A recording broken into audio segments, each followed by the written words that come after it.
Okay, let's go to Yahoo Sports. Yahoo! And Nate Tice and Charles McDonald. I think Nate Tice is great. He's one of my absolute favorites. So this actually mattered to me to take a look and see, all right, where did these teams come down in these grades for Yahoo, for Nate Tice, and for Charles McDonald? And let's just take a look at the NFC East first. So he graded all the draft classes here. The Washington Commanders get a B+. He says Washington didn't have much draft capital, but it found two potential long-term starters with its first two picks in offensive tackle Josh Connerly and cornerback Trey Amos. Mm-hmm. Both have high upside at positions of need, and they created some necessary depth that will help them sustain their success from a season ago. So, I mean, they just had their 5 picks, their 5 picks there. They get a B+, though, for the quality they get. This was a strong draft for the NFC East when you listen to what Nate Tice and Charles McDonald had to say, because he goes to the Philadelphia Eagles. Grade there, B. They say the Eagles had an interesting draft. They got Jahad Campbell, who was potentially surprised going as late as he did. Mm-hmm. He's got the talent to be an instant impact player for the Eagles front seven. They talk about Andrew Makuba, the safety from Texas. God, that was annoying. A B grade there. The Giants, which I think you would give the Giants an A, wouldn't you, Chop? Because they took the quarterback gamble and they got the best overall player potentially in Abdul Carter. Well, from a process standpoint, which is really all I feel like you can grade the way they went about it. Yeah, was your process? Sound? The way they went about it, they took. Look, is it? They didn't take the highest paid, the number one non-quarterback, right? Mm-hmm. Because that's Travis Hunter. He went ahead of them.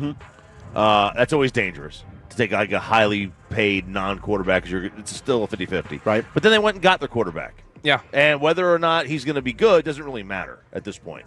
Did you see the back and forth he had with Gruden during the quarterback camp? No. Yes. I did not. Oh, gosh. Gruden asked his mom was like the hit of the draft. Bro, Gavin Dawson, he's so sick of the Dart family. He's like, all they're doing is showing the darts. I'm sick of looking at them. And he honestly was not a fan of Jackson Dart's mom. Really?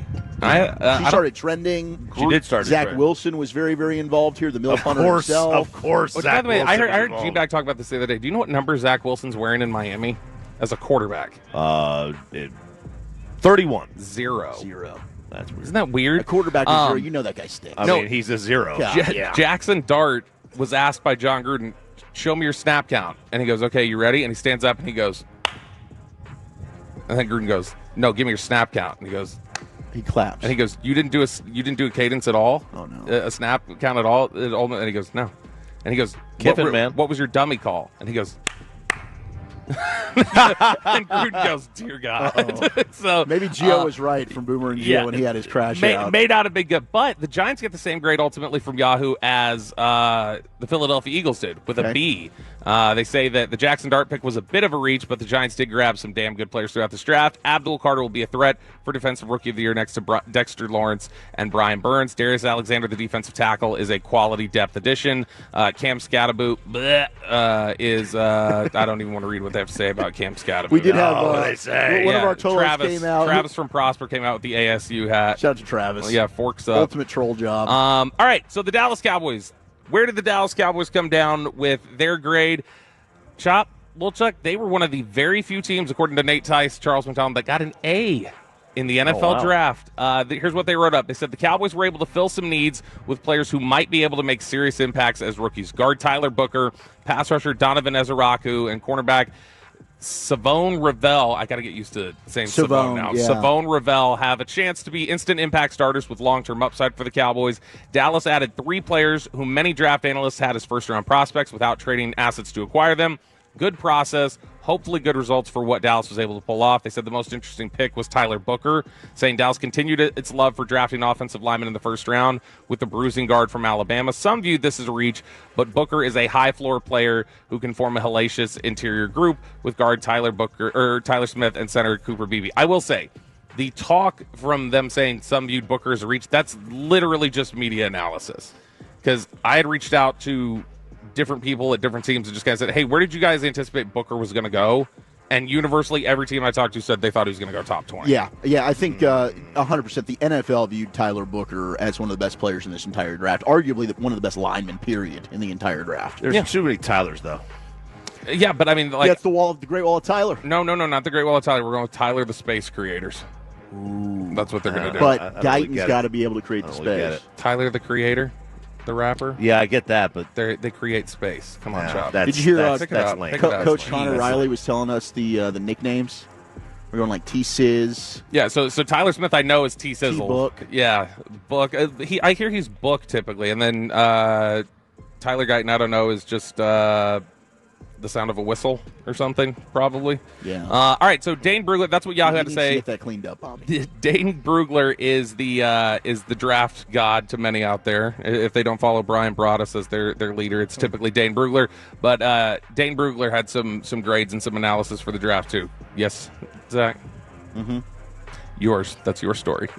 Jesus, Zach. I'm sorry.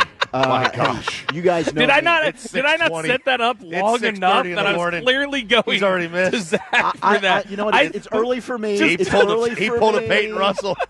And it's not even Thursday. Sorry, Peyton. Just to pull back the damn curtain. ears and listen. We are literally I need to clean them out. We're going back onto air. And I go, I'll start with Yahoo. You did. We're going to Dane, and then that's yours. Yep. Yeah. And you said, yep, Yep. got it. Hey, but Dane had some grades, didn't he? Yep.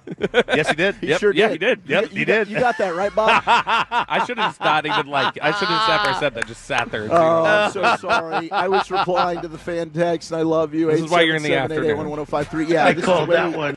This is way too early for me. Okay, Dane actually did not have the Cowboys ranked incredibly high in his team rankings. In Which fact, is odd because he got a lot of players that Dane graded really highly. Like if you looked at Dane Brugler's overall top 100, 4 of the guys they picked, he had graded higher than where Dallas selected him. So I don't understand it. What was the write-up on it? So he had the Cowboys as the 12th best draft in the entire NFL. He did have them right behind the Eagles at 11. Which, I mean, hey, 12, not bad. You're in the upper half of the league. 12's fine, because this is so arbitrary. Nobody really knows. No, you don't know. We Nobody need to see knows. these guys on the field. I know Brian loves to talk about how he had somebody in the league after his Philadelphia draft say, you just had the worst draft in the history of the NFL. Yeah. He's like, don't you want to let this play out for a couple of years? And the guy's like, no, I know. It was the worst draft. Well, they end up getting 4 Pro Bowlers out of the 6 picks. Nobody knows. You have no clue. Favorite pick, though, for Dane Brugler, Donovan Ezeraku, the edge out of Boston College. He writes, after McMillan went top 10, I loved the fit for Tyler Booker at 12, but Dallas got even better value with its 2 picks on day 2. A bendy athlete, long arms, Ezeraku was his 22nd ranked player because of his ability to reach the quarterback. He was number 1 in the FBS with 1.38 sacks per game in 2024. That's just under basically 1.5 sacks, Bobby, if you do the math there. Yeah, I got it. What was where did you have? So I know when we were talking about during the draft show, Vach Lombardi was really high on Tyler Booker. That was his 6th overall player. I liked Booker. I had him 18th. But I understand why he went where he did, because a lot of the players that I had above him were guys Dallas was never going to take, like Malachi Starks, the safety from Georgia. Sure. But where did you have Booker ranked for yourself? I had Booker at 21. Okay. Booker's 21 for me. Look, I have a 12. Yeah, that's where he went. That's right where you had it. That's Yeah. where he That was went. a perfect ranking for Chubb. We need to get you on the draft sheet. I had Ezeraku at 44. Yeah, if you look at it, they nailed just Rebel. You had it 76. Yeah, that's exactly what I had. You knew exactly. Yeah, I mean, that's where exactly I had where these guys were going to end up going. He nailed it the whole time. No, the way I look at this is that they talk about Dallas potentially got 3 impact players. Yeah. I legitimately think 5 of the players they drafted over the weekend are going to start games for them next year. Yeah, not necessarily be the full-time starters, but the top 3. If Ravel's healthy, he will start at some point. So Ravel, Ezeraku, and Booker right there, those are 3 starters. And then on day 2, Jay Toya, Mr. Haka, the defensive tackle from UCLA, the 7th rounder. There's a good shot that he's going to get a rotational start at some point. It would not surprise me if he ends up... Because they just don't have any clean one techniques. No, and I think he could usurp Mozzie by the end of the year. It's possible. The guy who ends up being top on the depth chart. It's possible. And then Jaden Blue will start a few games. He's going to be in a running back rotation there with Javonte Williams and Miles Sanders. But Jaden Blue's going to likely be the guy in there starting. And I would not be surprised if the last half of the season he's the guy who plays the most snaps at running back. I wouldn't be surprised either. I mean, I love that pick. I thought they got tremendous value. I had him in the 4th. They end up getting him in the 5th. It's just the fumbles. And I think ultimately that's also what cost him playing in time at Texas. And I asked him about that when we got him on the phone. That was actually a good question, unlike my terrible question with JT. And he acknowledged the frustration there. I mean, he gets it when it comes to the fumbles. But JT was the day 3 pick who could surprise for Dane Brugler, a prospect who easily could have been drafted in the 4th round. I did think he would go in the 4th. He is a stout, wide-bodied run defender who can stack and shed the point with ease. With his ability to muck things up at the line, it won't be surprising when he earns a valuable role as a one-tech tackle.